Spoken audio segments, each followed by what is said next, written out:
If you're in the market for an iPad with around $700 to $800 budget, you might obviously shortlist the latest 13-inch M2 iPad Air. It starts at $799. But there is another worthy competitor in the market for a similar price which might suit you even more. That's the 2022 M2 iPad Pro 11-inch. Don't just ignore because it's a 2-year-old model. At less than $799, it might just be the right one for you. Is it still a good buy in 2024? Let's find out. Why am I comparing a model released in 2022 with an iPad Air released in 2024?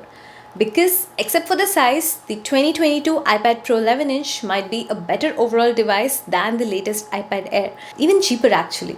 Here are my reasons for you and you can decide for yourself. First, performance. We want our iPads to last for a very long time, right? Even though the 2022 iPad Pro was released, well, in 2022, it has the same processor as the 2024 released iPad Air, the M2 processor. So, your 2022 iPad Pro might last as long as the new 2024 iPad Air will.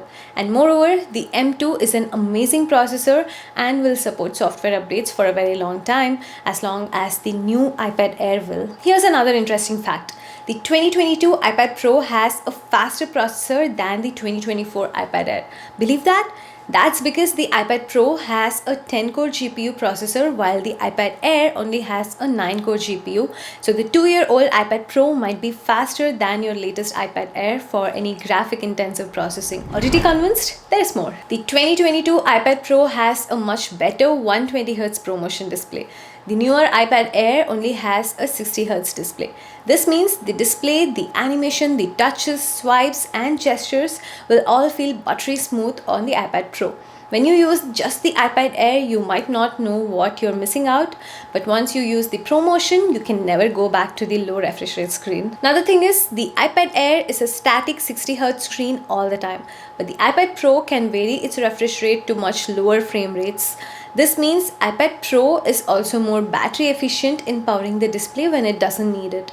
Especially running a 13-inch display at 60Hz always is a big power drain. Third, this is another big one for me. Face ID. The 2022 iPad Pro has a Face ID built in.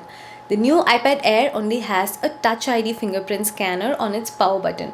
While it may not feel like a big downgrade, the convenience of a Face ID is far superior to a Touch ID. Unlocking your iPad will be much faster and easier with Face ID, like if it's sitting on the desktop stand, laying flat on a table, etc. Even opening secure apps like banking applications, paying through Apple Pay are all so much easier. Do not underestimate the convenience of Face ID. Fourth, the iPad Pro has a much better camera system. It might look silly to use an iPad as a camera, but its use is beyond just taking photos. The 2022 iPad Pro has a 12 megapixel main camera, a 10 megapixel ultra wide camera, a LiDAR scanner, a flash, and the ability to record in ProRes. The iPad Air, on the other hand, only has a 12 megapixel main camera. Not even a flash. I use my iPad camera mostly for document scanning, FaceTiming my parents, and for product shopping using AR. The extra ultra-wide camera has come in handy so many times for me while scanning documents at close range, especially with the built-in flash. I also view a product in virtual reality while shopping on Amazon to see how it looks in my surroundings. The LiDAR scanner on the iPad Pro has been very useful in accurately showcasing my products. Even the selfie camera on the iPad Pro is a true depth camera system. This means you can blur the background even better on video calls using the true depth camera. And there are no portrait blur effects on the iPad Air camera. The iPad Pro is an overall better camera system for sure. One difference though is the FaceTime camera on the iPad Air is in landscape orientation while it's in portrait orientation on the iPad Pro. FaceTime calls might feel easier with iPad Air, but while FaceTiming to iPhone in portrait mode, the iPad Pro orientation is actually better. Audio experience. Despite the 13-inch Air being a larger model, the iPad Pro has better speakers. Not just better, more speakers as well. The 2022 iPad Pro has a 4-speaker audio. This makes watching shows, YouTube videos, and any content such a joy to listen to. The iPad Air has a 2-speaker stereo system. While not bad, it's definitely not as rich and full as the iPad Pro. Not just that, the iPad Air only has 2 microphones.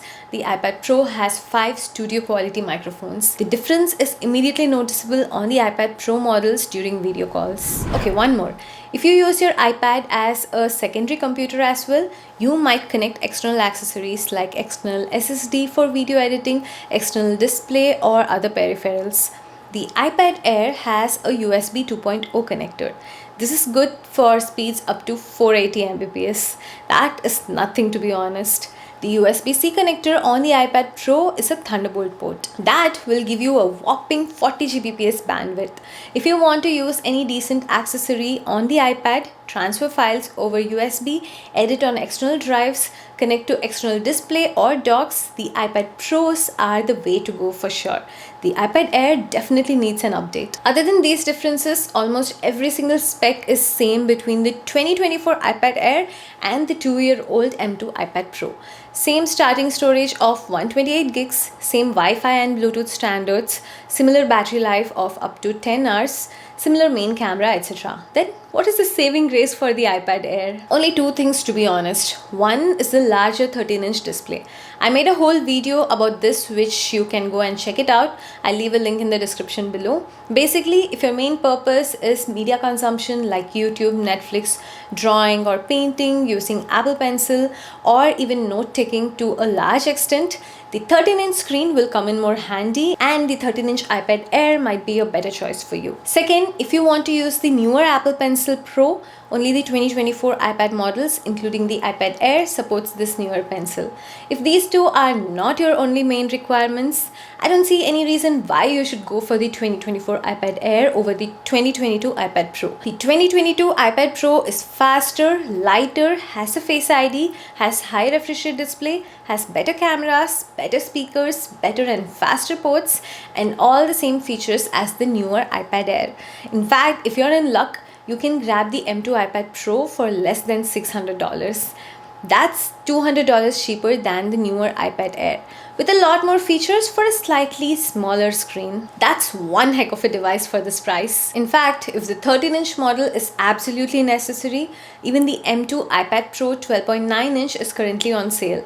A 256 gigs model 12.9-inch is selling for $899. A 256 gigs 2024 iPad Air also sells for the same $899. I do not understand this pricing at all. For exactly the same price, you are getting a lot more features. A lot more. Only if you're very certain to not spend that extra $100 or you need the Apple Pencil Pro support, then go for the 13-inch Air. Otherwise, please do yourself a favor and get the M2 iPad Pro. There is one caveat though. Apple has officially stopped selling the M2 iPad Pro models, which means you might find them out of stock very soon in most places. But if you see a deal or availability, don't hesitate on the M2 Pro models. It's definitely a great buy in 2024 still, and you will be very happy about your purchase. I got the iPad at 13-inch when there weren't any good deals on the 13-inch M2 iPad Pro. I desperately needed a 13-inch iPad for my media consumption needs. If I had a chance now, I would have definitely gone for the 13-inch M2 iPad Pro at $899. So maybe consider this as an update video over my previous one if I could rethink my decision now at the current sale price. It might not be the same when you are watching this video, so research the price before you buy. Okay. That's everything for this video. Hope it was useful to you. If it was, consider subscribing to the channel and leave a like to the video. I'll see you all in the next one. This is Anjana. Bye-bye.